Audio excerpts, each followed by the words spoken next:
Hello everyone, engineering admission প্রোগ্রামের question solving ক্লাসের next ক্লাসে সবাইকে স্বাগতম। আজকে আমরা পরবর্তী টপিক সরণ ভেক্টর টপিকটা কভার করব। তো শুরু করা যাক। সাপোজ এটা আমার এক্স অ্যাক্সিস, এটা ওয়াই অ্যাক্সিস আর এটা জেড অ্যাক্সিস, ত্রিমাত্রিক স্থানাঙ্ক ব্যবস্থা পেলাম। এখন কোন একটা বস্তুর ইনিশিয়াল অবস্থা বা ইনিশিয়ালি সে ছিল এই জায়গায়, সাপোজ এই জায়গাটার ভেক্টরটা হইতেছে 5i plus 6j plus k, আর তার ফাইনাল পজিশন হলো এই জায়গা। এটা হচ্ছে তার final position 9i plus j plus 2k। তাহলে তার সরণ ভেক্টর কোনটা হবে? সবার আগে আমাদের আইডেন্টিফাই করতে হবে কোনটা আমার ইনিশিয়াল, মানে কোনটা শুরুতে ছিল, এটা হচ্ছে আমার ইনিশিয়াল বা শুরুর পয়েন্ট, আর কোনটা আমার ফাইনাল, এইটা আমার ফাইনাল বা শেষ পয়েন্ট। সরণ হয় অলওয়েজ ফাইনাল পয়েন্ট। সরণ ভেক্টরটা হয় অলওয়েজ আমাদের কীরকম, যে ফাইনাল পয়েন্টের ভেক্টর মাইনাস ইনিশিয়াল পয়েন্টের ভেক্টর, শেষ মাইনাস আদি। তা আমরা এই নিয়ম যদি এখানে ফলো করি কি আসে একটু দেখি তো।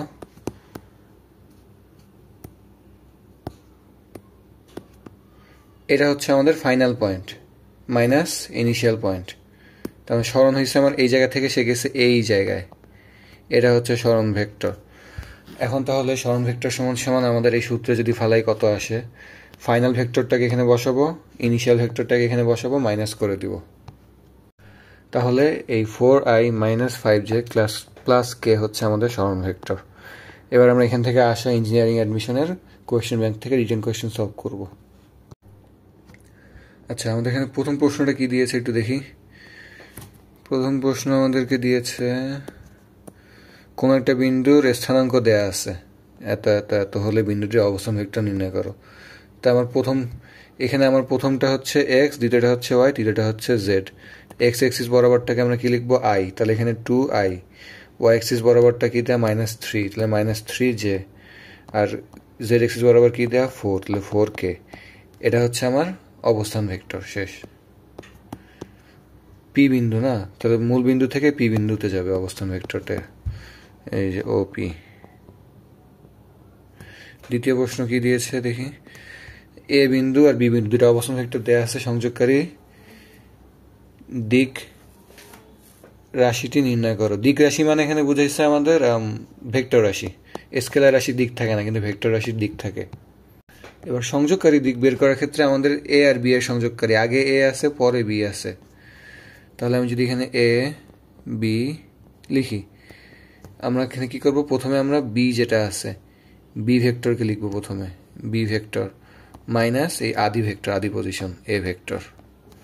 এটা হচ্ছে এদের সংযোগকারী দিক বা এই সরণ ভেক্টরটাই মেইনলি এখানে চাইছে। এখন তাহলে বসাই দেখি বি ভেক্টর আমরা যদি এখানে বসাই, বি এ কি কি আছে এখানে, -i plus 2j minus 3k।